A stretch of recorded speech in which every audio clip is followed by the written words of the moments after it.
Putin Bad News Russia is pushing for a North African trade area as sanctions against Ukraine take effect.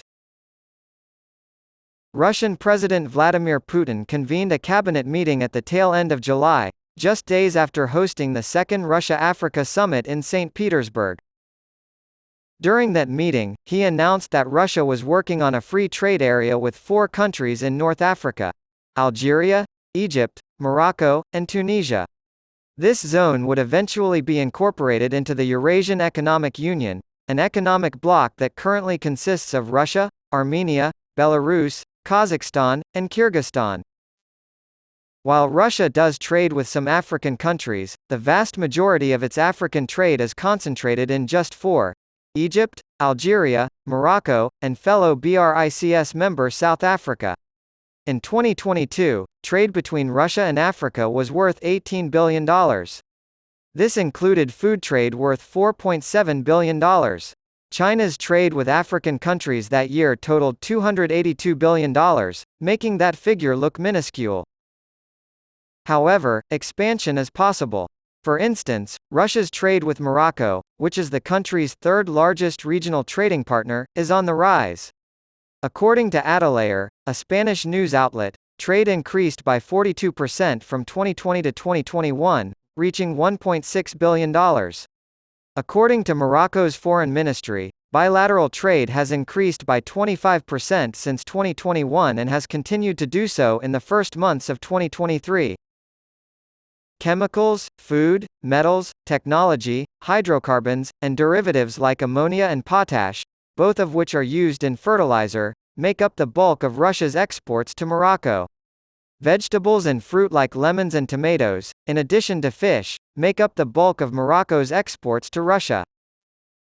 In the midst of the conflict in Ukraine, Morocco has also been importing cheap diesel from Russia. Atalayer reported that in 2022, Morocco received 735,000 metric tons of diesel imports from Russia, up from 66,000 tons the previous year. European Union, G7, and Australian sanctions over the war have frozen $326 billion in Russian central bank reserves and, per the European Commission, 70% of Russia's banking system's assets. As the effects of the sanctions become more apparent, Russia is exploring new opportunities for economic expansion. It makes sense, according to North Africa and Sahel Program Director and Senior Fellow at the Middle East Institute Intisar Fakir, for the 4 North African countries to want closer ties with Russia. Coal imports from Russia are substantial, and the country's continued reliance on coal for electricity generation is a major issue for Morocco. She told Al Monitor that despite Western sanctions against Russia for its invasion of Ukraine in February 2022, Russia has been able to keep up its imports of the product in question because of an exemption from the sanctions regime. Those advantages. According to Washington Institute SORF fellow Sabina Henneberg, a free trade area with Russia would be especially beneficial for Tunisia and Egypt because it would lower the cost of importing Russian grain and fertilizers. She told Al Monitor that the trade imbalance between Russia and the region could be reduced thanks to this agreement. Russian export levels to these countries are much higher than Algerian, Tunisian, or Egyptian exports to Russia, she said.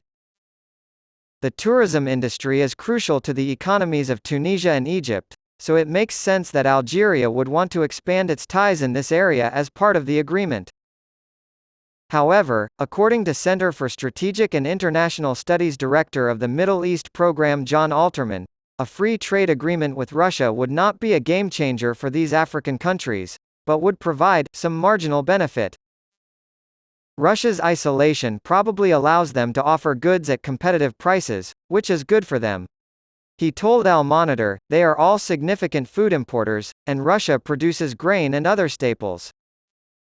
The actions of Russia's foreign policy in Africa have an impact on this country's national interests, so they buy themselves some understanding with Russia. Russia's sphere of influence extends throughout Africa, and plans to strengthen ties with the continent date back well before last year's invasion of Russia's neighbor.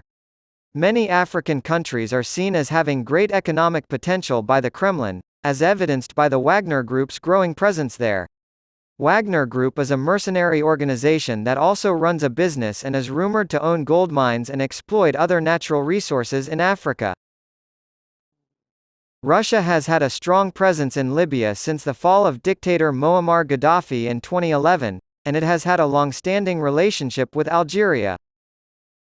Fakir pointed out that no one has been successful in encouraging greater economic integration and trade between countries in North Africa. She went on to say that, purely from a geopolitical perspective, if Russia were to succeed in doing so, it would give them a great deal of influence in North Africa. Free trade agreements help establish interdependencies that can be used for geopolitical purposes down the line, according to Dionysus Senousa, a political risk analyst and visiting fellow at the Eastern Europe Studies Center. After suffering a significant decline in importance in Eastern Europe, Senousa told Al Monitor that Russia is now willing to compete for geopolitical influence in the EU's eastern neighborhood in North Africa. He continued by saying that free trade might be appealing for the North African countries because of their reliance on agri-food imports. Food security is becoming an increasingly pressing issue both because of the implications of the war in Ukraine and because of the consequences of climate change, he explained. Russia uses both of them to its advantage, even in the context of free trade reforms. The dangers. Due to Russia's invasion of Ukraine, there is a chance that the West will impose sanctions on these countries if they enter into a formal free trade arrangement with Russia. But it takes time for trade agreements to become effective. Fakir did note that unlike previous negotiations, this one is being conducted by a partner that Algiers considers to be a sympathetic actor. She went on to say that Algeria, Morocco, and Tunisia are eager for any kind of economic support partnership at this point, with Rabat and Tunis particularly interested in fortifying ties with actors outside the European Union. For example, in July, Morocco and Israel signed the Abraham Accords, in which Israel officially recognized Western Sahara as part of Morocco. This infuriated Algeria, which backs the pro-independence Polisario Front. You see a lot of frustration for their partnership with the EU and that it hasn't borne out all the benefits that they wanted, Fakir said of Morocco and Tunisia, adding that the free trade area with Russia could give them more leverage with their main allies like the European Union. There is a wide range of Russian influence in North Africa. Henneberg noted that while it obviously has close ties already with Egypt and Algeria, the country lacked the same kind of strategic partnership there that the US does, despite high levels of trade with Morocco compared to Russian trade elsewhere on the continent. The United States is regarded as a vital ally by Algeria as well. Last week, Algeria's foreign minister visited Washington in an effort to drum up U.S. investment in the same energy, agriculture, and pharmaceutical sectors where Russia is now looking to expand trade. Signing an FTA agreement with Moscow might deter American investment, Henneberg warned.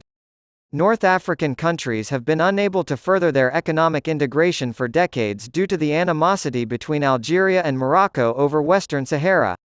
I just don't see how an FTA with Russia would be beneficial enough for those two countries to put aside their differences and work together.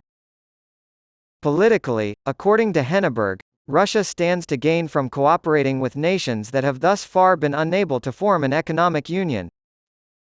This would be another reminder to the world and the United States of Moscow's presence and relevance in Africa, she explained. If anyone can do it, given the failure of everybody else, maybe Russia can, Fakir said of the free trade area.